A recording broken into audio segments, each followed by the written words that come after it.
Bom dia, turminha linda! Tudo bom com vocês? Ok, espero que esteja mesmo.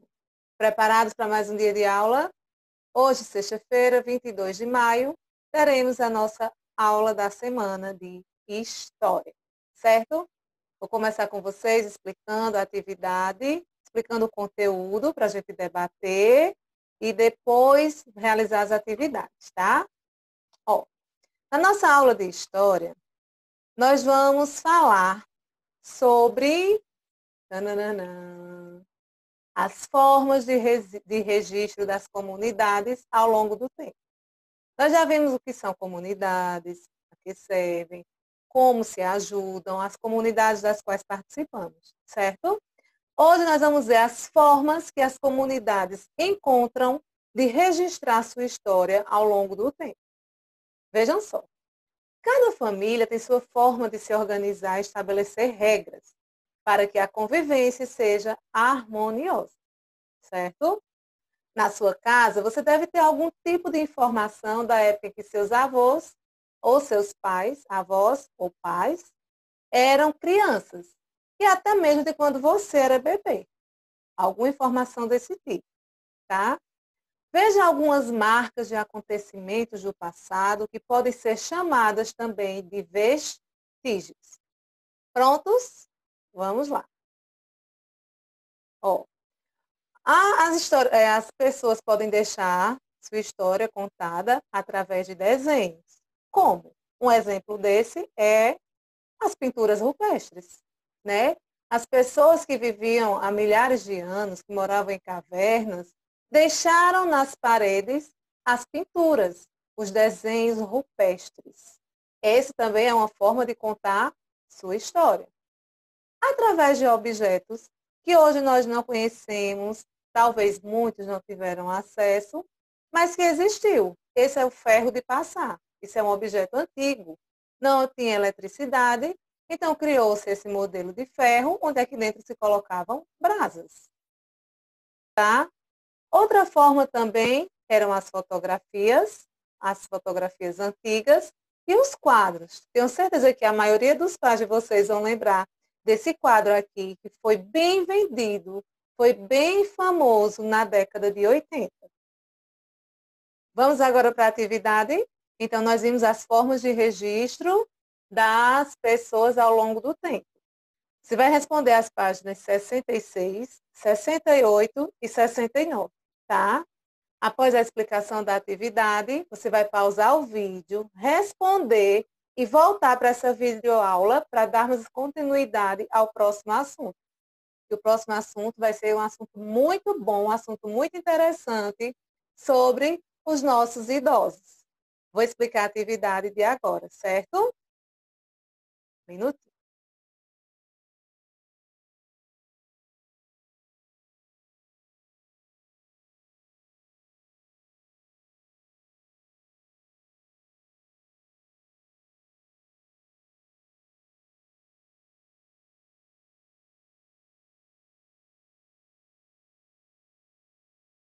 Na primeira questão da página 66 diz o seguinte: por que os vestígios são importantes para contar a história de uma comunidade?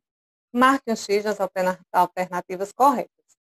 Porque nos permitem conhecer o modo de vida das comunidades, porque nos permitem descobrir quando as comunidades vão desaparecer, ou porque preservam a história das comunidades, ou ainda porque mudam o passado das comunidades.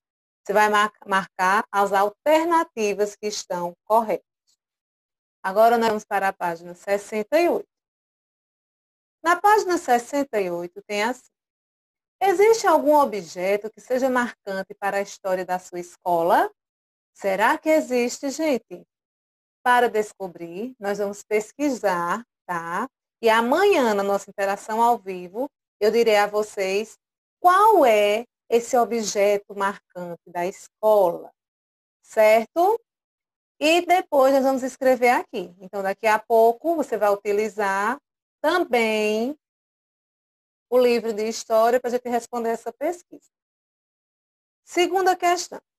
As fotos a seguir são de uma comunidade quilombola que vive há muitos anos, onde hoje é o Tocantins. em uma região conhecida como Jalapão.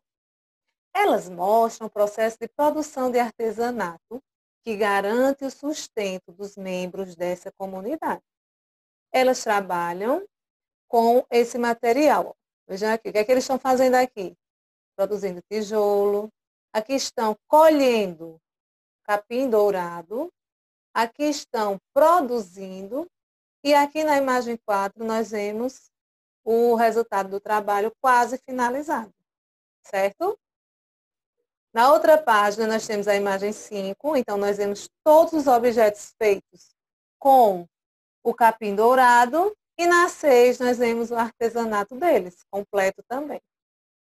A partir dessas imagens, podemos conhecer um pouco do modo de vida dessa comunidade quilombola. Por isso, podemos chamar essas fotos de obras de arte, de vestígios ou de figurinhas. Você vai assinalar a resposta correta. B. A produção desse artesanato é uma característica da região, lá do Tocantins. As cestas, que estão na imagem 5, são feitas a partir da colheita. Tá? A colheita nós vemos aqui na imagem 2. Do capim dourado e depois são colocados à venda, aqui na imagem 6. Marque um X em atitudes que você considera importantes para a preservação desse tipo de conhecimento. Você acha importante ensinar para os filhos o modo de produção desse tipo de artesanato? Reconhecer a importância do artesanato para a comunidade ou proibir a colheita do capim dourado na região? Respondeu essa atividade? Vamos agora dar início ao segundo conteúdo? Vamos lá. Nós agora vamos falar de um assunto muito legal, que todo mundo gosta, que todo mundo ama. Nós vamos falar sobre a importância dos idosos, não é? Como nós podemos aprender com os idosos? Vejam só, os idosos fazem parte da nossa comunidade. Viveram e conheceram o mundo muito antes de nós. Nós temos muito a aprender com eles e também podemos ajudá-los em muitas situações. Vejam aqui essas imagens da abertura do capítulo. São essas imagens que vocês vão ver no nosso livro, tá? Os idosos têm muito o que nos ensinar pela experiência de vida que eles têm. Os idosos também guardam memórias sobre o passado. Eles sabem como eram os lugares, como as pessoas se vestiam, como elas faziam para ir de um lugar a outro. E também como as crianças se divertiam na sua época. Não é? A gente já ouviu histórias de que na época dos meus avós, eles brincavam com sabugos de milho, não era com carrinhos de rolimã. Então, eles são muito importantes, certo?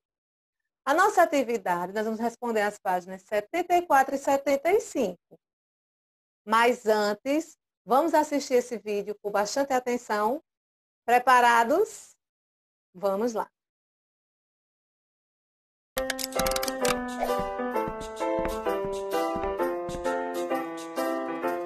15 de junho é o Dia Mundial da Conscientização da Violência contra a Pessoa Idosa.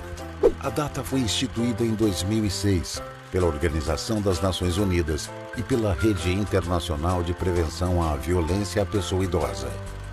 Envelhecer com dignidade é um direito de todo ser humano, mas os desafios são muitos e vão além das limitações físicas, de mobilidade, de autonomia e de saúde.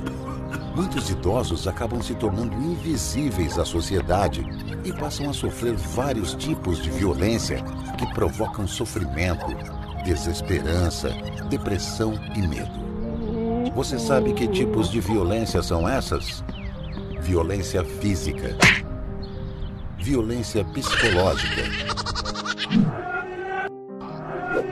violência financeira, abandono, negligência. Violência contra o idoso é crime. As penas variam de 2 meses a 30 anos de reclusão e multa. Se você é idoso e sofre maus-tratos, rompa o silêncio. Procure a delegacia de polícia mais próxima. Se você conhece alguém que vive essa situação, também pode ajudar. Ligue para o Disque 100. As denúncias são anônimas. Garantir que o envelhecimento da população ocorra de forma digna, saudável e tranquila é dever de todos nós. Abra seus olhos para a violência contra a pessoa idosa.